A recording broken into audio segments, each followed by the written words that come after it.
Muy buenos días, querida congregación, también las personas que nos escuchan en el canal de YouTube.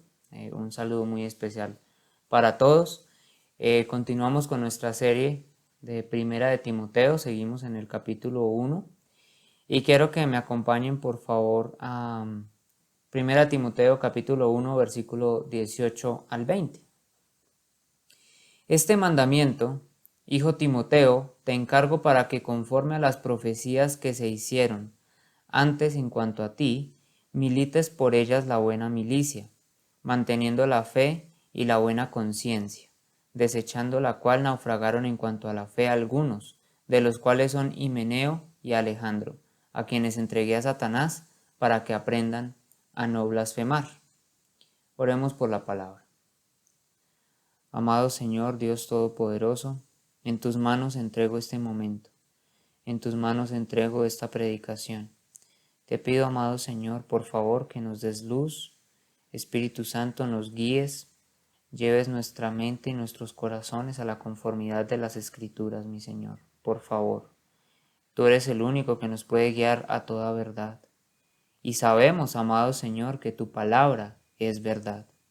Por eso, mi Señor Dios, te pido por los corazones de las personas que están escuchando este sermón, amado Padre, que les des luz, los ilumines con tu palabra, y a mí como predicador, mi Señor, no me permitas desviarme hacia pensamientos humanos, hacia filosofías humanas, amado Señor, sino permíteme, amado Padre, por favor, ser fiel a la exposición del texto bíblico, por favor.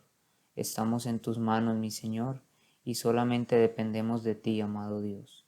Amén. Bueno, seguimos en nuestro contexto de los versículos 18 al 20, los cuales hemos venido desarrollando las últimas semanas. Hemos podido extraer muchas cosas de este texto, aunque es un texto corto, pero hemos encontrado muchísimo contenido. Si leemos con discernimiento a partir del versículo 19 y en el versículo 20, se desarrolla un tema que puede pasar desapercibido a simple vista, pero que nos va a traer mucha luz y entendimiento. Es un tema que se ve en varias partes de la Biblia, muchas veces está allí implícitamente, otras veces está de manera más explícita, y el tema es el ser entregado a Satanás.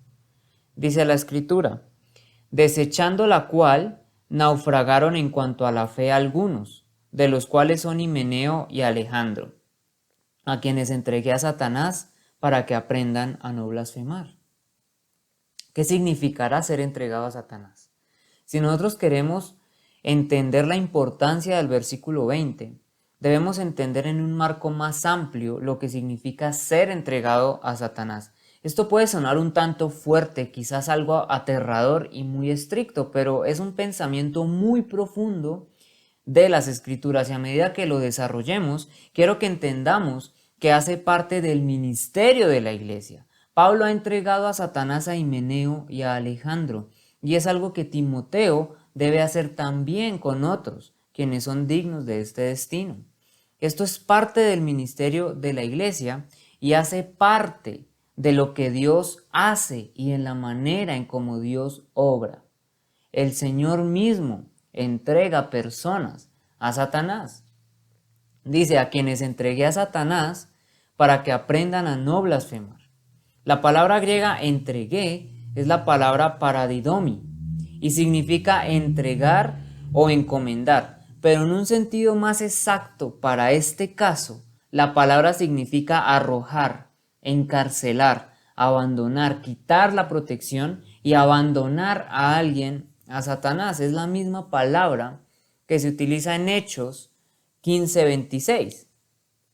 Hombres que han arriesgado su vida por el nombre de nuestro Señor Jesucristo, y expresa la idea de ser expuesto a un gran peligro. Aquí en la palabra en Hechos dice hombres que han arriesgado su vida, y allí aparece esta palabra en esa connotación de ser expuestos a un gran peligro.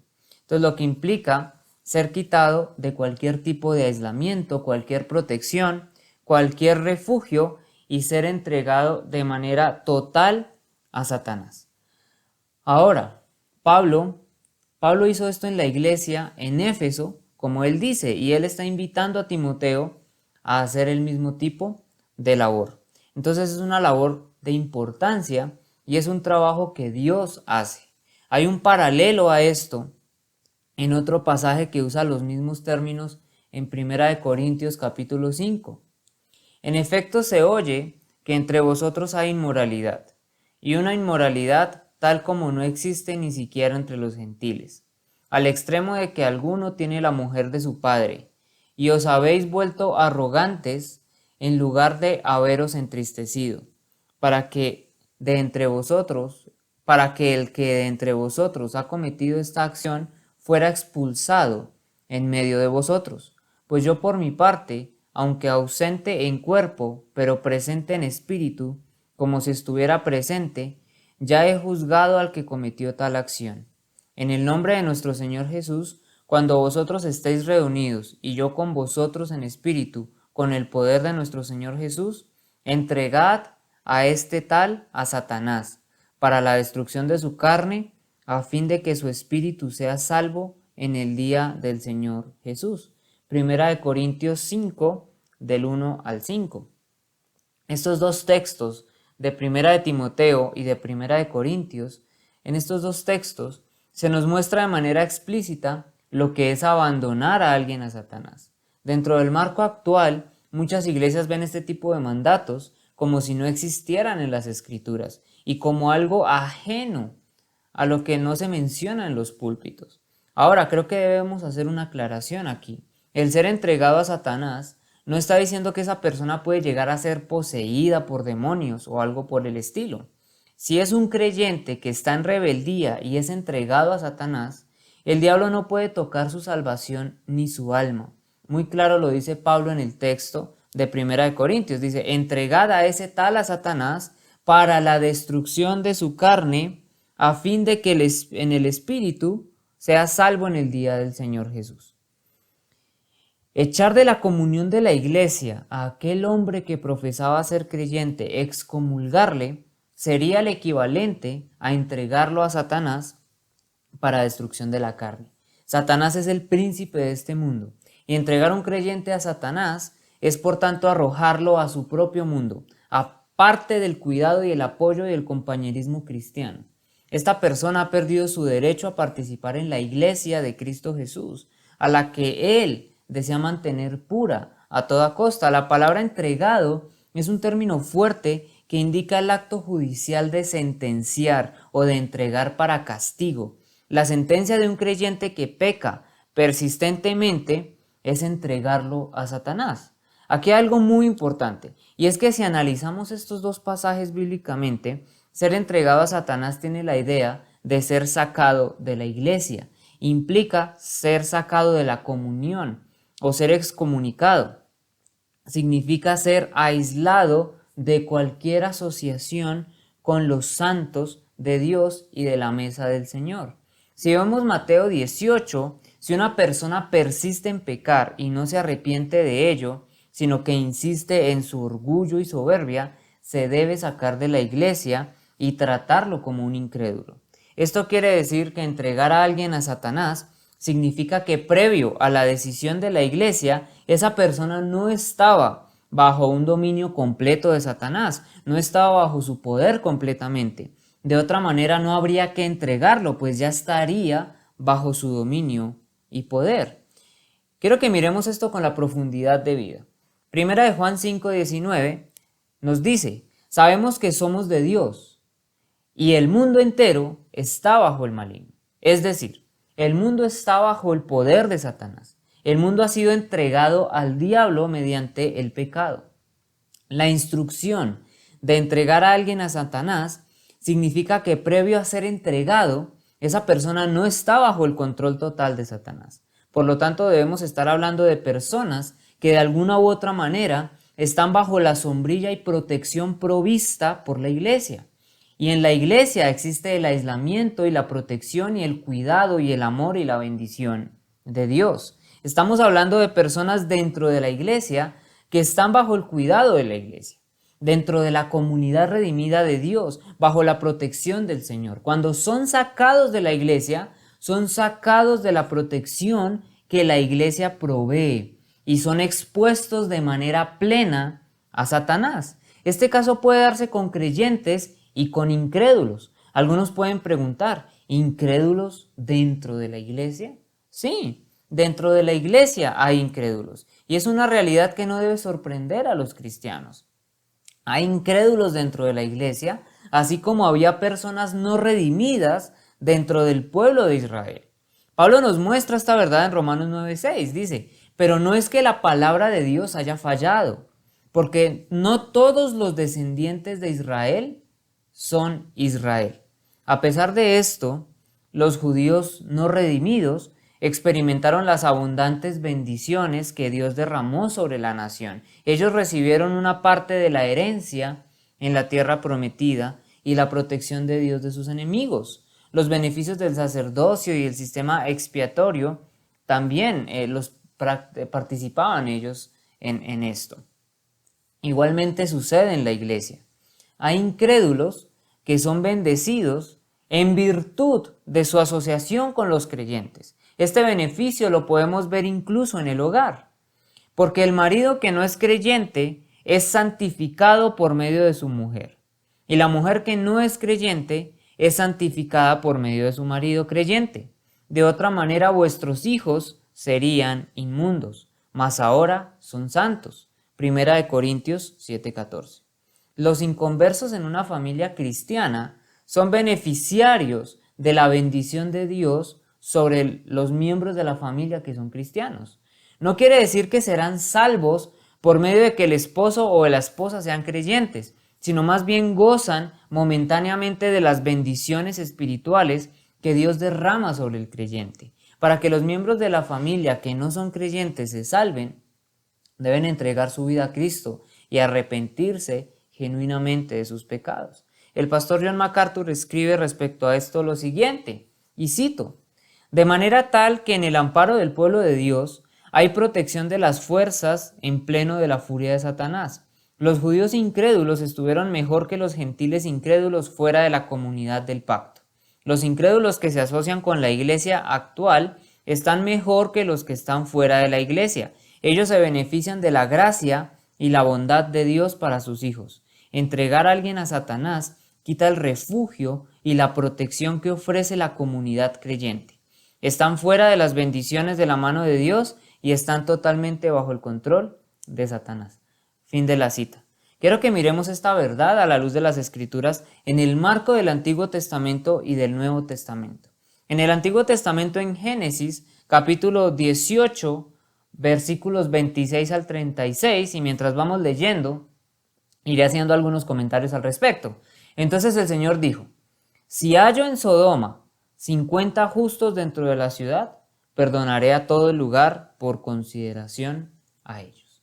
El Señor le cuenta a Abraham el juicio que iba a acontecer en Sodoma y Gomorra. Ahora esto es algo asombroso. Tenemos una ciudad llena de pecado y de maldad. Una sociedad que aborrece lo bueno y merece la condenación y merece la ira de Dios. Y el Señor dice, si hallo en Sodoma 50 justos dentro de la ciudad, perdonaré a todo el lugar por consideración de ellos. Esto es precisamente el aislamiento o la protección que Dios otorga por medio de los justos a los que no merecen misericordia. Entonces la conversación continúa, versículo 27. Y Abraham respondió y dijo, he aquí, ahora me he atrevido a hablar al Señor. Yo soy polvo y ceniza. Tal vez falten 5 para los 50 justos. ¿Destruirás por los 5 a toda la ciudad? Abraham de alguna manera aquí está negociando con Dios. Y dice, si hay por lo menos 45 justos, ¿perdonarás la ciudad? Y el Señor responde, no la destruiré si hallo allí 45. Y Abraham continúa con su negociación. Versículo 29. Abraham le habló de nuevo y dijo, tal vez se hallen allí 40. Y él respondió, no lo haré por consideración a los 40. Entonces Abraham dijo, no se enoje el Señor, y hablaré tal vez se hallen allí 30. Y él respondió, no lo haré si hallo allí 30. Y Abraham dijo: he aquí, ahora me he atrevido a hablar al Señor. Tal vez se hallen allí 20.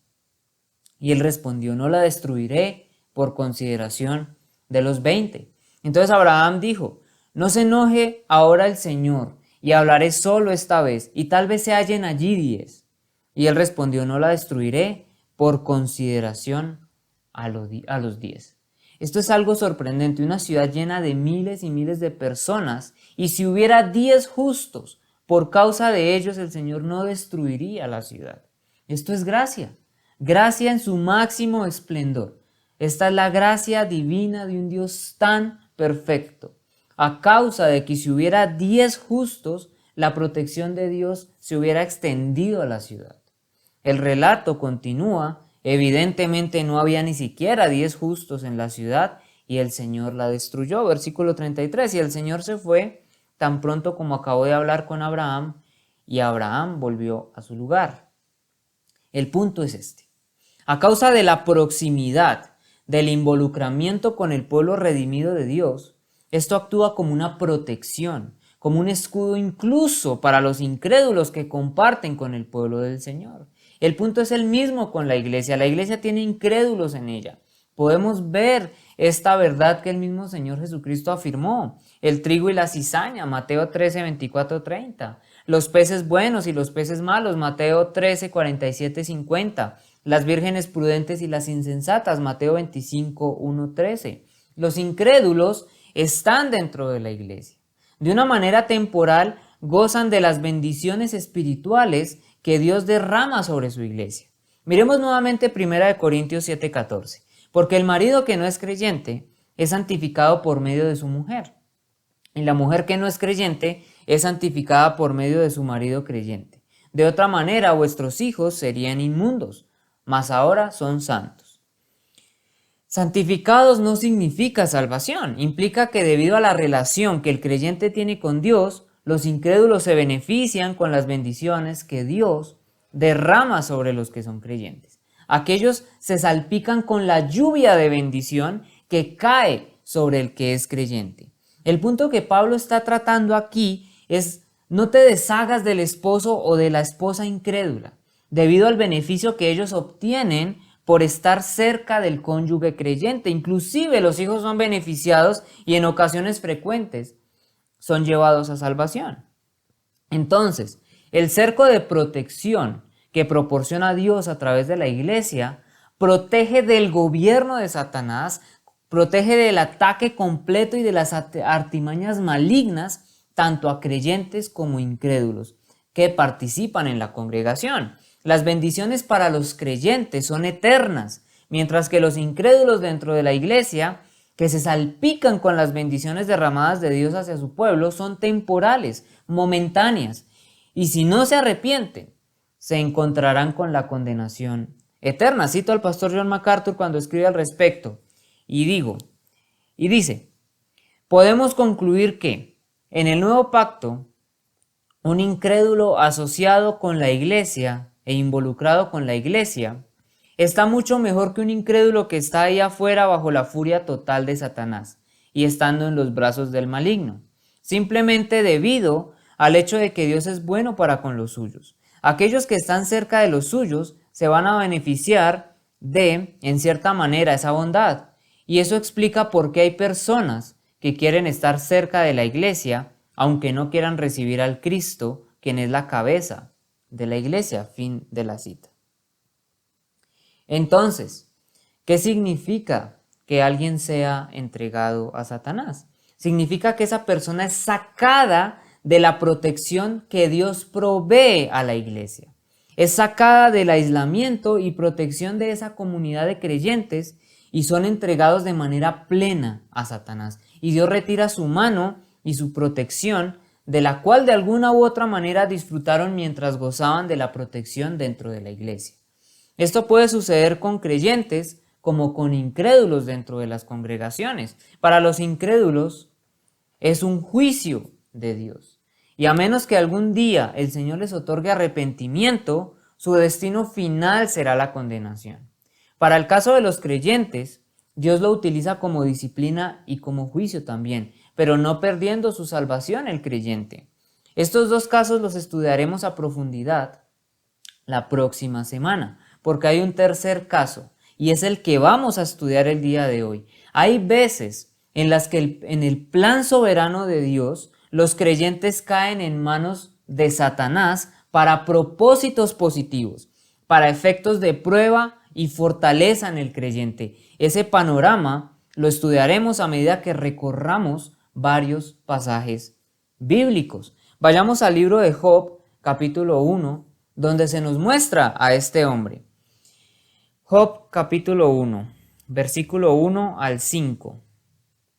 Hubo un hombre en la tierra de Uz llamado Job, y era aquel hombre intachable, recto, temeroso de Dios y apartado del mal. Y le nacieron 7 hijos y 3 hijas. Su hacienda era de 7,000 ovejas, 3,000 camellos, 500 yuntas de bueyes, 500 asnas y muchísima servidumbre. Y era aquel hombre el más grande de todos los hijos del oriente.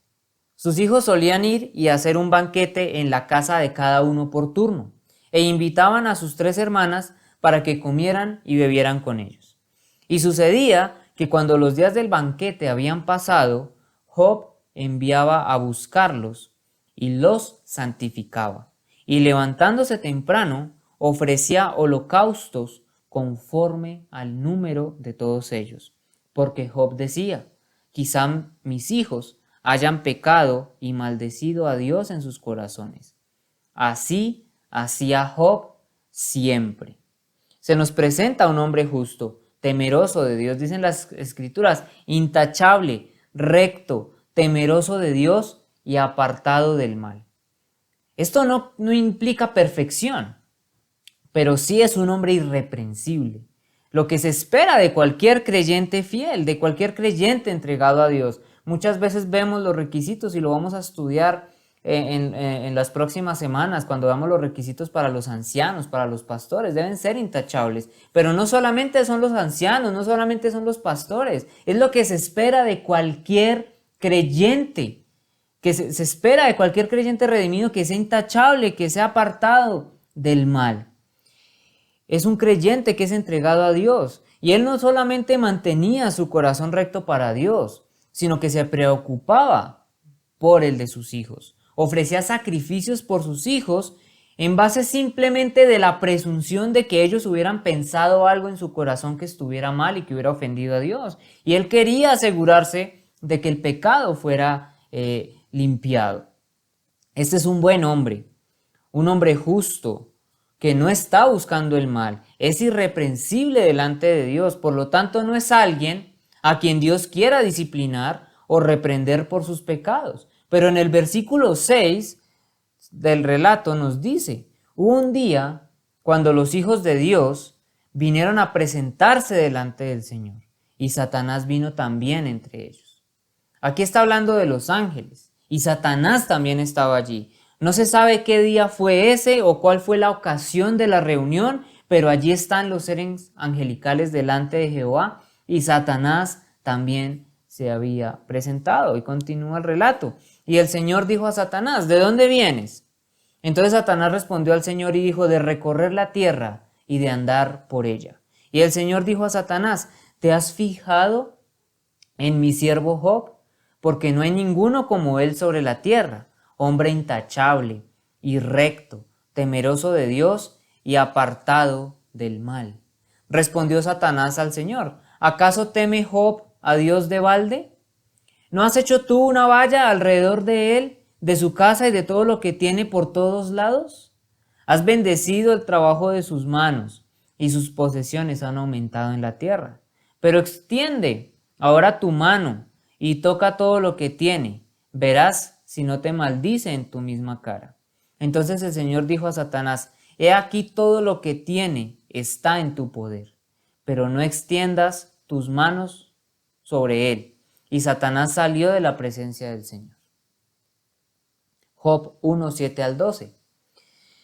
Como podemos ver, Satanás siempre queriendo colocar oposición a la obra de Dios, queriendo minimizar lo que Dios hace, y como de costumbre procura desbaratar la obra de Dios. Estaba dando por sentado que los hijos de Dios les sirven por motivos egoístas, por los beneficios que Dios les puede conceder. Para probar lo falso de tal acusación, Dios entregó a Job en las manos de Satanás. Y continúa el relato. Y aconteció que un día en que sus hijos y sus hijas estaban comiendo y bebiendo vino en la casa del hermano mayor, vino un mensajero a Job y dijo: los bueyes estaban arando y las asnas paciendo junto a ellos, y los sabeos atacaron y se los llevaron. También mataron a los criados a filo de espada, solo yo escapé para contártelo. Mientras estaba hablando, vino otro y dijo: fuego de Dios cayó del cielo y quemó las ovejas y a los criados y los consumió. Solo yo escapé para contártelo. Mientras estaba hablando, vino otro y dijo: los caldeos formaron 3 cuadrillas y atacaron los camellos y se los llevaron y mataron a los criados a filo de espada. Solo yo escapé para contártelo. Mientras estaba hablando, vino otro y dijo: tus hijos y tus hijas estaban comiendo y bebiendo vino en la casa de su hermano mayor. Y he aquí vino un gran viento del otro lado del desierto, y azotó las 4 esquinas de la casa, y ésta cayó sobre los jóvenes y murieron. Solo yo escapé para contártelo. Entonces Job se levantó, rasgó su manto, se rasuró la cabeza, y postrándose en tierra, adoró y dijo: desnudo salí del vientre de mi madre, y desnudo volveré allá. El Señor dio y el Señor quitó. Bendito sea el nombre del Señor. En todo esto Job no pecó ni culpó a Dios. Job 1, versículo 13 al 22. Aquí podemos ver algo maravilloso. El punto aquí es que Dios le demostró a Satanás que estaba equivocado. Mostró que la verdadera fe salvadora es permanente y no depende de las circunstancias positivas. La reacción de Job justificó lo que Dios quiere mostrar en esta historia. ¡Qué verdad tan maravillosa! ¡Qué increíble! A aquel que Dios le haya dado su fe salvadora, ese permanecerá firme. Así su vida se desmorone alrededor. El amor de Job por Dios no era egoísta. Job no amaba a Dios por los beneficios que Dios le había dado. Dios usó a Job para demostrar el verdadero poder de la fe salvadora. Es el punto de Pedro cuando escribe: vosotros que sois protegidos por el poder de Dios mediante la fe, para la salvación que está preparada para ser revelada en el último tiempo. Primera de Pedro 1:5. El propósito del libro de Job no es tanto enseñarnos cómo afrontar el sufrimiento, sino mostrar la fortaleza de la fe de un hombre santo. A través de todo su sufrimiento, sus dolencias físicas, su esposa y sus amigos cercanos en su contra, y todo el desconcierto al preguntarse por qué le estaba ocurriendo todo esto, Job nunca perdió su confianza en Dios y de esa manera mostró su piedad. En el segundo capítulo de Job se nos dice que hubo una segunda junta celestial. Aconteció que otro día vinieron los hijos de Dios para presentarse delante de Jehová, y Satanás vino también entre ellos, presentándose delante de Jehová. Y dijo Jehová a Satanás: ¿de dónde vienes? Respondió Satanás a Jehová y dijo: de rodear la tierra y de andar por ella. Y Jehová dijo a Satanás: ¿no has considerado a mi siervo Job, que no hay otro como él en la tierra, varón perfecto y recto, temeroso de Dios y apartado del mal, y que todavía retiene su integridad, aun cuando tú me incitaste contra él para que lo arruinara sin causa? Respondiendo Satanás dijo a Jehová: piel por piel, todo lo que el hombre tiene dará por su vida. Pero extiende ahora tu mano y toca su hueso y su carne, y verás si no blasfema contra ti en tu misma presencia. Y Jehová dijo a Satanás: he aquí él está en tu mano, mas guarda su vida. Entonces salió Satanás de la presencia de Jehová e hirió a Job con una sarna maligna desde la planta del pie hasta la coronilla de la cabeza. Y tomaba Job un tiesto para rascarse con él, y estaba sentado en medio de ceniza. Job capítulo 2 versículo 1 al 8. Satanás puede traer enfermedad si Dios así se lo permite. Y Job estaba allí con un pedazo de vasija, quitándose las costras y las úlceras, sentado en medio de ceniza, lo cual es símbolo de duelo y de tristeza. Luego en el relato aparece su esposa, una mujer que no es como la mujer de Proverbios 31, y se le acerca y le dice: ¿aún retienes tu integridad? Maldice a Dios y muérete. Y él le dijo: como suele hablar cualquiera de las mujeres fatuas, has hablado.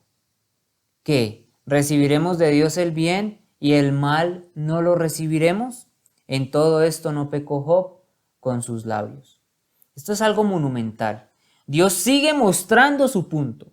La verdadera fe salvífica guarda y protege. Dios está mostrando la verdadera naturaleza de la piedad, la verdadera naturaleza de un corazón verdaderamente recto.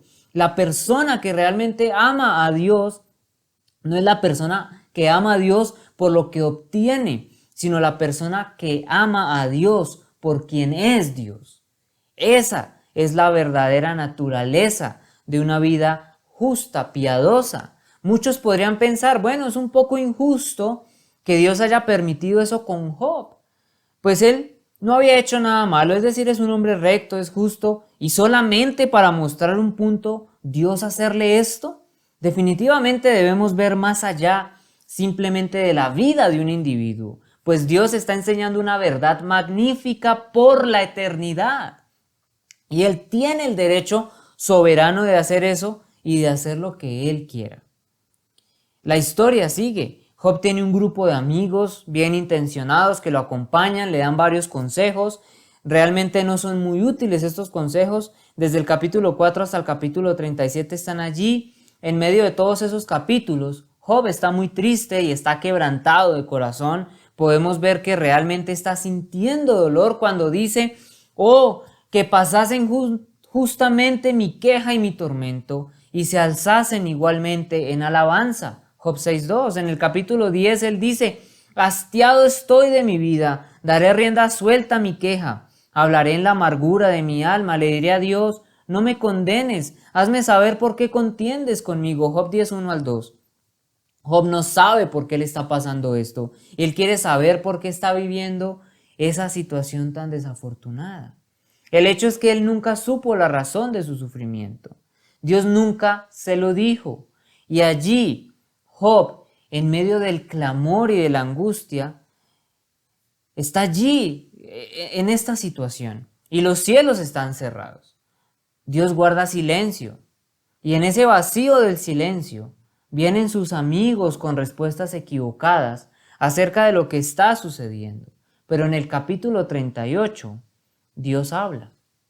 Entonces el Señor respondió a Job desde el torbellino y dijo: ¿quién es este que oscurece el consejo con mis palabras sin conocimiento? Ciñe ahora tus lomos como un hombre, y yo te preguntaré, y tú me instruirás. Job 38, del 1-3. El Señor no se acerca a Job a explicarle la situación. Dios no le dice: no, lo que sucede es que un día estábamos en una asamblea y le permití a Satanás hacer todo esto para mostrarle mi punto. Job no supo el porqué de su aflicción, él no supo por qué estaba pasando. Job no sabía lo que estaba pasando en el capítulo 1 y 2. Eso pasó en el cielo, él no sabía esto. Y cuando el Señor le habla, le dice: ¿por qué estás haciendo estas preguntas? ¿Con qué derecho te atreves a cuestionarme? Dios simplemente le dice: ¿dónde estabas tú cuando yo echaba los cimientos de la tierra? Dímelo, si tienes inteligencia. ¿Quién puso sus medidas? ¿Ya sabes qué o quién extendió sobre ella cordel? Job 38, 4-5. ¿Has entrado hasta las fuentes del mar o andado en las profundidades del abismo? ¿Te han sido reveladas las puertas de la muerte o has visto las puertas de la densa oscuridad? ¿Has comprendido la extensión de la tierra? Dímelo si tú sabes todo esto. Job 38, 16-18. Dios le está señalando que Él hace lo que quiere, cuando quiere, y quién es el hombre para cuestionar su soberanía. Dice el Señor en Isaías: yo soy el Señor y no hay otro, el que forma la luz y crea las tinieblas, el que causa bienestar y crea calamidades. Yo soy el Señor, el que hace todo esto? Isaías 45, 6 al 7. Dios se revela a sí mismo. Dios se revela a sí mismo, su soberanía, su omnipotencia, su virtud. Y finalmente Job entiende el mensaje en el capítulo 42. Entonces Job respondió al Señor y dijo: yo sé que tú puedes hacer todas las cosas y que ningún propósito tuyo puede ser estorbado. ¿Quién es este que oculta el consejo sin entendimiento? Por tanto, he declarado lo que no comprendía, cosas demasiado maravillosas para mí que yo no sabía. Escucha ahora y hablaré. Te preguntaré y tú me instruirás. He sabido de ti solo de oídas, pero ahora mis ojos te ven. Por eso me retracto y me arrepiento en polvo y ceniza. Job 42 del 1 al 6. Job entiende el poder, la soberanía de Dios. Job puede entender que Dios hace todo y hace lo que Él quiere. Job entiende que Dios conoce todo lo que conoce absolutamente todas las cosas y está por encima de absolutamente todas las cosas. Dios es infinitamente grande y majestuoso. Un Dios tan grande que está por encima del entendimiento humano. Algo muy importante es que Job reconoce su necedad. Reconoce que no debió abrir su boca para cuestionar a Dios y dice: he sabido de ti solo de oídas, pero ahora mis ojos te ven. Job lo que está diciendo es que antes conocía a Dios a partir del oído, pero él dice: ahora te conozco a partir de la experiencia personal. La actitud de Job es: he visto, oh Dios, en acción, y me odio a mí mismo y me arrepiento en polvo y cenizas. Este querido hombre, llamado Job, mostró allí su piedad. El punto de este libro es mostrar la naturaleza de la piedad genuina, de la fe salvadora, que es un regalo de Dios. Un corazón redimido bajo ninguna circunstancia va a renegar en contra de Dios o le va a dar la espalda al Señor. El pecador redimido va a permanecer fiel. Toda esta situación que vivió Job nos lleva a entender lo que implica la verdadera conversión, lo que significa el verdadero amor hacia Dios. Y esta situación además llevó a Job de un conocimiento limitado de Dios a un entendimiento aún más grande del Señor. Y lo mismo debe producir en nosotros un conocimiento más amplio de nuestro Dios. Job fue usado por Dios para demostrar la naturaleza del verdadero amor a Dios, la verdadera devoción a Dios. Y Job tuvo un gran beneficio de esto. La teología débil de la actualidad se centra en que el beneficio final para Job fue que Dios le restituyó el doble. Si vamos a ver el punto de este libro, en esto seremos necios, al igual que todos aquellos que promueven estos pensamientos superficiales acerca de la palabra. Dios derramó bendiciones terrenales en Job nuevamente. Claro que sí. ¿Lo hizo por obligación? ¿Acaso se sentía mal por lo que Job tuvo que pasar? No, claro que no. Saquemos esos pensamientos mediocres de nuestras mentes y corazones. Dios le dio bendiciones terrenales nuevamente porque así quiso, en su soberanía. Pero el beneficio final, las bendiciones duraderas que recibió Job, fue que él aprendió acerca de la soberanía de Dios. Él aprendió a tener un amor más profundo hacia Dios. Job encontró algunos pecados internos que no sabía que tenía y entendió la necesidad de someterse al dominio divino, sin importar el precio. Ese es el verdadero beneficio que recibió Job. Un beneficio que además durará por la eternidad. Un verdadero creyente puede ser entregado a Satanás para glorificar a Dios, pero Satanás tiene límites en lo que puede hacer, es decir, Satanás no puede hacer lo que él quiere cuando quiere. Es Dios quien le permite y le coloca límites. Veamos en el caso de Job, el Señor le dice a Satanás: he aquí todo lo que tiene está en tu poder, pero no extiendas tu mano sobre él. La segunda vez el Señor le dice: he aquí él está en tu mano, mas guarda su vida. Dios es quien coloca los límites al actuar de Satanás. No es de sorprender que dentro de la iglesia de Cristo haya personas incapaces de poder entender el por qué están pasando situaciones donde al parecer Dios ha quitado su mano totalmente y eso les produce la misma confusión que Job. No pueden entender por qué sucedió y no lo pueden comprender humanamente. Y la respuesta está en algún punto en el nivel divino y puede que lo lleguemos a conocer o no, pero Dios es soberano y tiene sus propósitos santos y en su gracia va a derramar restauración y una gran bendición espiritual que durará por la eternidad. Quiero que rápidamente pasemos por otros pasajes y veamos más ilustraciones de este trabajo que Dios opera en las personas. Miremos otro acto mediante el cual Dios entrega a alguien a Satanás. En esta ocasión es alguien más perfecto que el mismo Job, alguien que era perfectamente puro y sin pecado, nuestro Señor Jesucristo. En Mateo 4:1 se nos dice: entonces Jesús fue llevado por el Espíritu al desierto para ser tentado por el diablo. El propósito de ser llevado al desierto era para ser tentado por Satanás. Así como Dios colocó a Job en las manos de Satanás para demostrar la verdadera naturaleza de la salvación, para mostrar el poder de una fe genuina en un corazón redimido, Dios entrega en las manos de Satanás a su Hijo, para mostrar que Él no se quebraría, que Él no se desviaría de su propósito y que Él permanecería fiel como el hombre perfecto que es en su humanidad. Cristo estuvo 40 días y 40 noches en el desierto ayunando. Eso es una experiencia agotadora en extremo. Nuestro Señor en su parte humana estaba debilitado.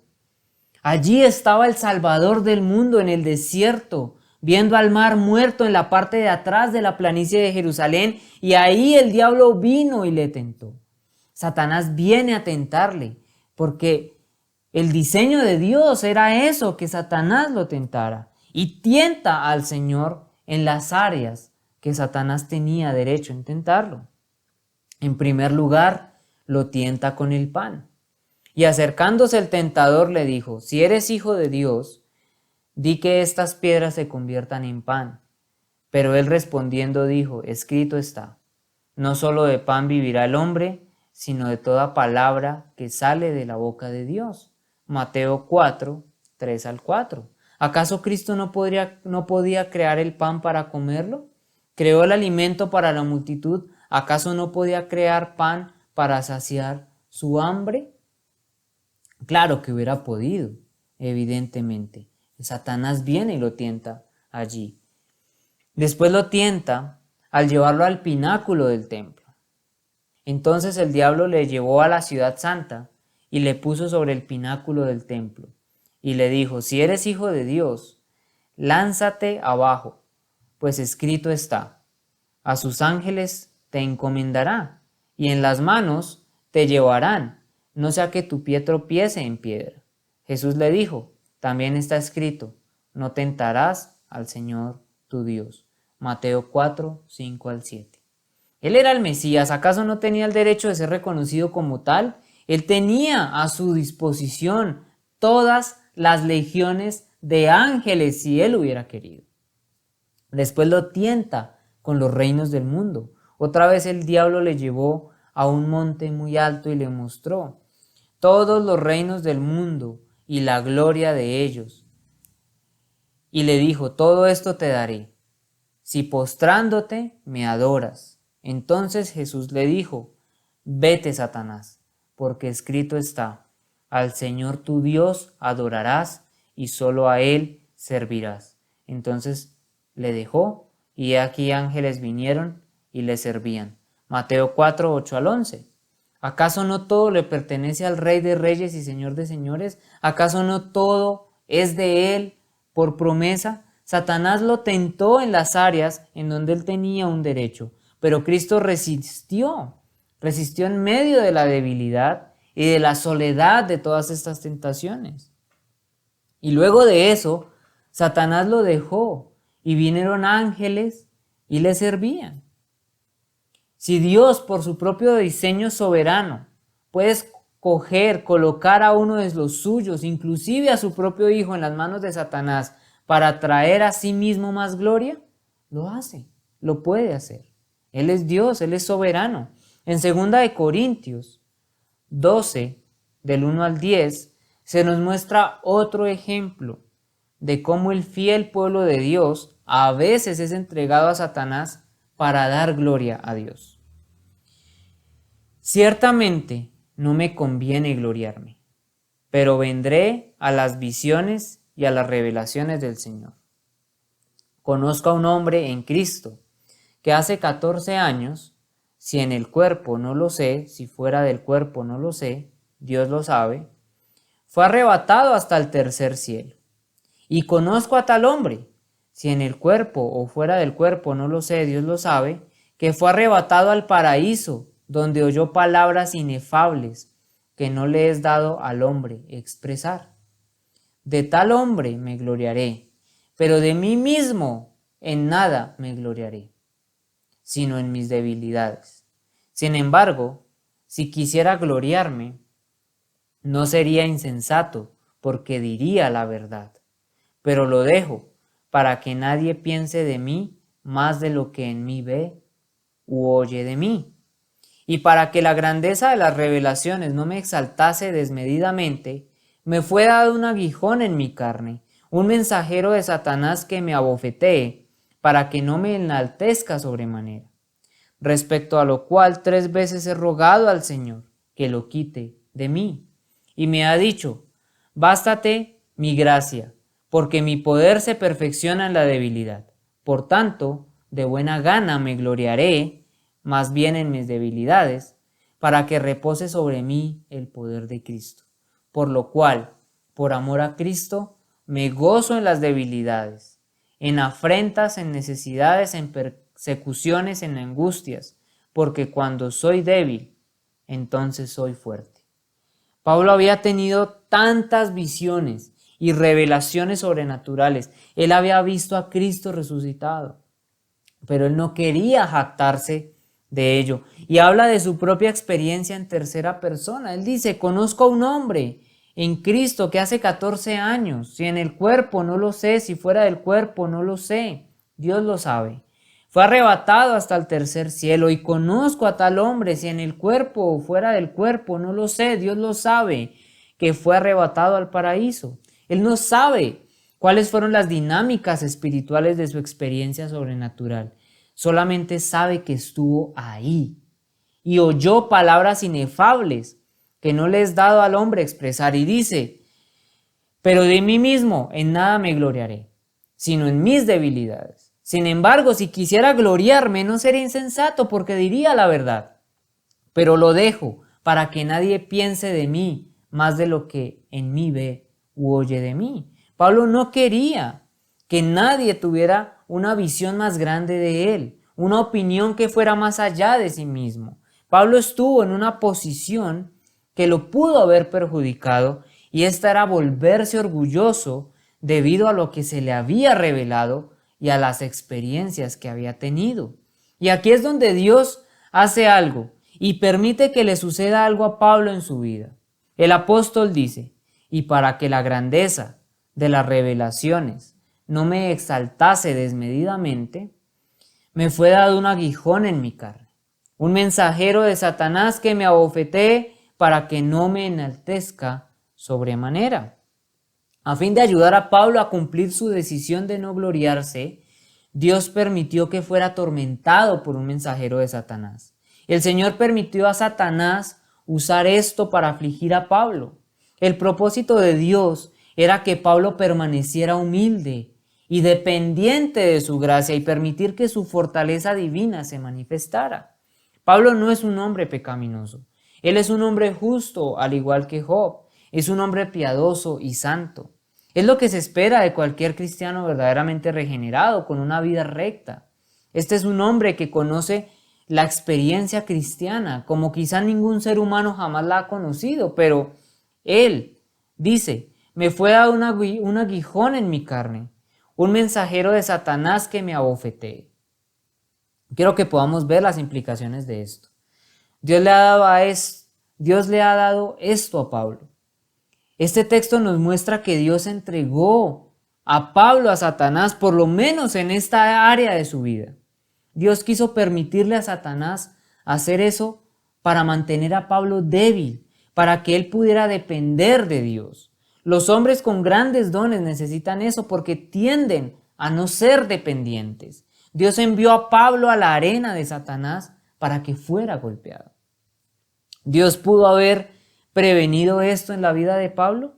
Sí, por supuesto, pero el Señor le permite vivir esto precisamente para que Pablo no fuera orgulloso, sino humilde, dice Pablo, respecto a lo cual 3 veces he rogado al Señor que lo quite de mí.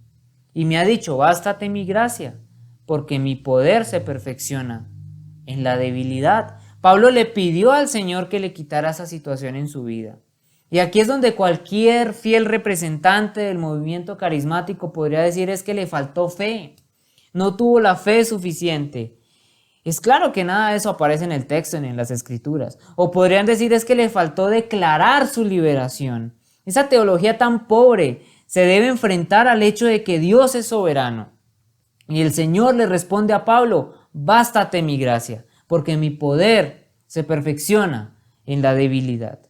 Entonces Pablo entiende al Señor, comprende de manera profunda lo que Dios quiere para su vida. En algún lugar de estos donde se promueve este tipo de corrientes cristianas modernas, hubieran hecho cualquier cantidad de encuentros, de posencuentros, de reuniones de liberación y cualquier cantidad de cosas, tratando en sus fuerzas de producir una situación que Dios ha decretado será de otra manera. Pero Pablo entiende al Señor y se somete a la voluntad divina y dice, por tanto, de buena gana me gloriaré, más bien en mis debilidades, para que repose en mí el poder de Cristo. Por lo cual, por amor a Cristo, me gozo en las debilidades, en afrentas, en necesidades, en persecuciones, en angustias, porque cuando soy débil, entonces soy fuerte. Entonces, Dios entregó a Job a Satanás por razones maravillosas y restringió a Satanás en últimas de destruir a Job. Dios entregó a Cristo a Satanás para probar su pureza.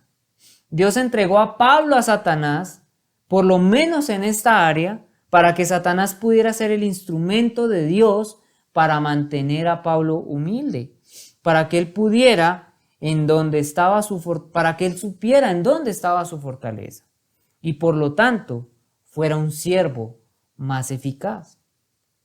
Para terminar con este sermón, quiero que veamos una última ilustración en Lucas 22:31.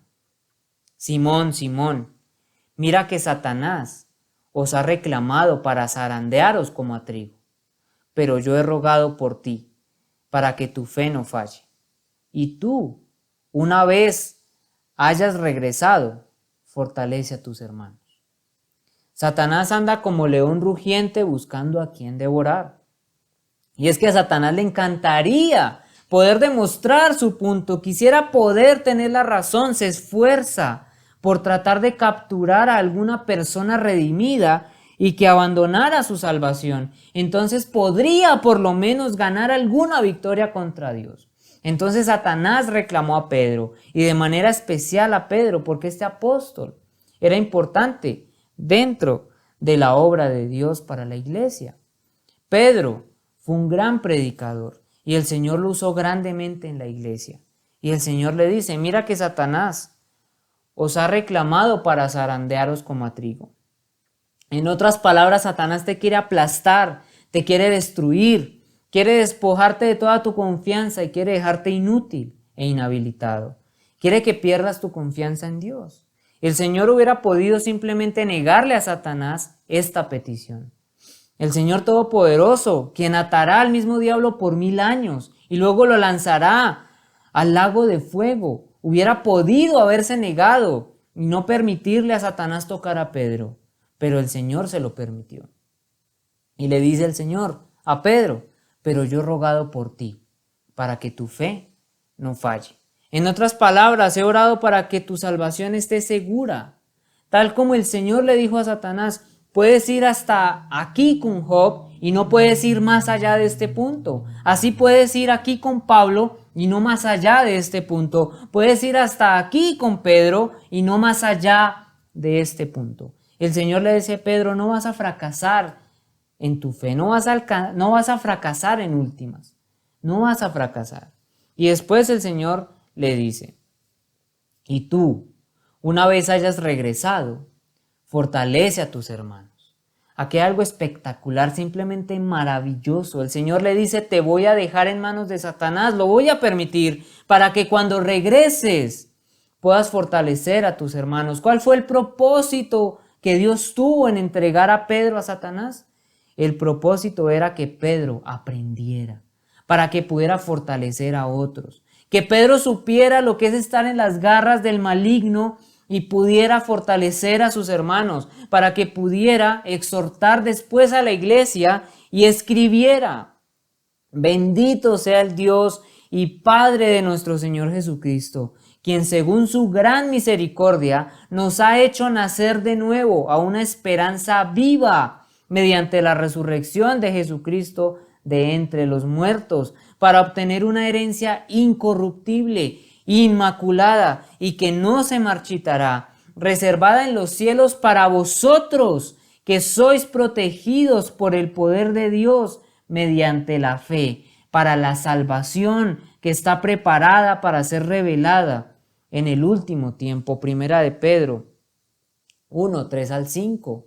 En el caso de Job, Dios estaba presentándole el punto a Satanás y Dios iba a presentar un punto ante el mundo entero de personas que han leído la Biblia, que de una persona que verdaderamente ama a Dios no va a abandonar ese amor y devoción, aunque él pierda todo. Esto es una gran lección y una lección muy profunda. Dentro del marco de la iglesia hay una protección provista por Dios ante el gobierno y el poder de las tinieblas, pero para sus propósitos divinos y para la gloria del Señor.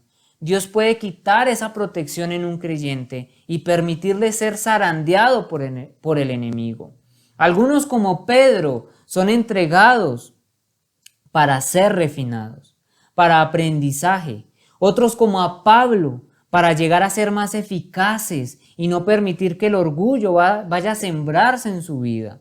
Otros, como a Job, para demostrar la validez de la fe salvadora en su vida, para demostrar la infalibilidad de una salvación que sustenta a los redimidos. En todos los casos, es Dios quien recibe toda la gloria y toda la honra. La gente dentro de la comunión de la iglesia, sean creyentes o incrédulos, pueden ser sacados para ser probados, corregidos o para juicio, para probar lo que Dios quiere probar en la iglesia.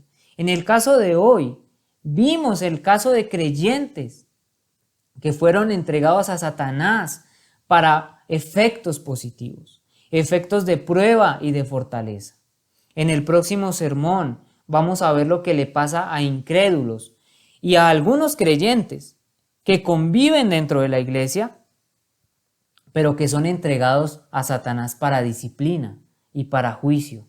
Y este es un panorama totalmente diferente al que hemos visto el día de hoy.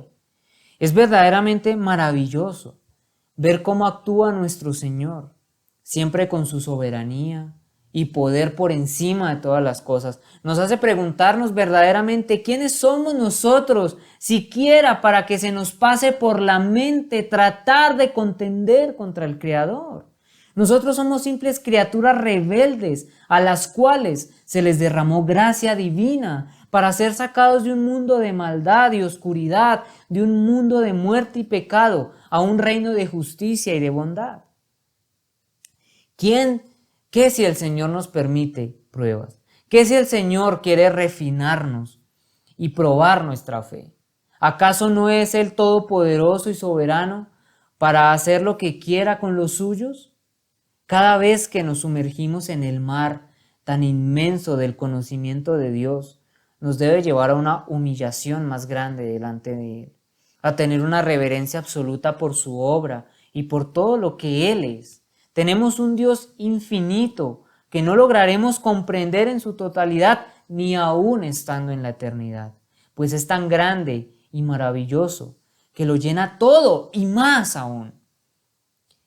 Creciendo cada vez más en el conocimiento de Dios, debemos considerar que Él, siendo dueño de todo y con todo el poder y la gloria que no podemos llegar a contemplar, pues somos tan limitados, voluntariamente se hizo hombre y se humilló a lo sumo para entregar su vida por las criaturas desobedientes, que le dieron la espalda y no lo consideraron como a Dios, para redimirlos, para hacer en ellos nuevas criaturas que lo conocieran y lo amaran, dándoles una fuente inquebrantable que persevera, la cual es la fe, para que ninguno de los redimidos se pierda, sino que tenga vida eterna.